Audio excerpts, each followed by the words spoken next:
दोस्तों, पति पत्नी एक दूसरे के पूरक माने जाते हैं। शास्त्र कहते हैं कि व्यक्ति का जीवन तब तक अधूरा माना जाता है जब तक कि उसे साथ ही ना मिल जाए। गरुड़ पुराण में कहा गया है कि अगर पत्नी ऐसी 3 गलतियां करती है तो उसके पति की मृत्यु हो सकती है। यह गलतियां करने वाली महिलाएं अपने पति से वंचित रह सकती हैं। गरुड़ पुराण में पत्नी के सामने पति की मृत्यु के 3 रहस्य बताए गए हैं। कोई भी व्रत रखती है और इस तरह से खाती है कि उपवास के दौरान कोई नहीं जानता तो उसके पति की कम उम्र में मृत्यु हो सकती है। शास्त्रों में कहा गया है कि जब कोई महिला गुप्त रूप से अपना व्रत तोड़ती है और किसी को नहीं बताती है तो उसके पति की युवावस्था में ही मृत्यु हो सकती है। गरुड़ पुराण में लिखा गया है कि जब स्त्री अपने पति की लंबी उम्र के लिए व्रत रखती है तो उसे भोजन उस वक्त के अनुसार ही करना चाहिए। एक औरत द्वारा की गई एक और गलती है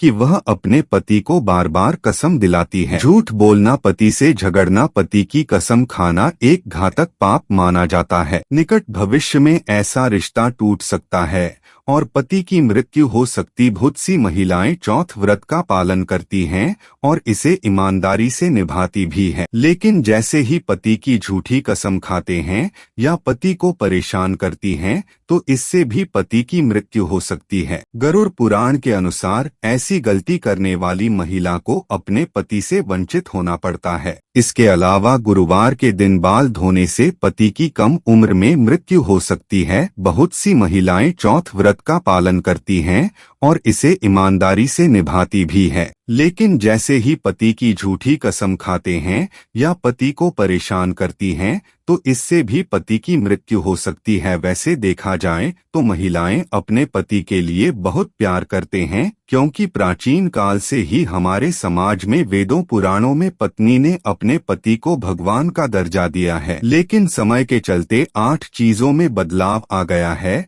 और ऐसा भी कहा जाता है कि जो पत्नी अपने पति के बुरे वक्त में उसका साथ नहीं देती, अगर पति बीमार पड़ जाए तो उसका ध्यान नहीं रखते, सिर्फ अपने ही सुख के बारे में सोचते हैं, तो ऐसी स्त्रियां भी अपने पति से वंचित हो सकती हैं और पत्नी से उसके पति की मृत्यु हो सकती है।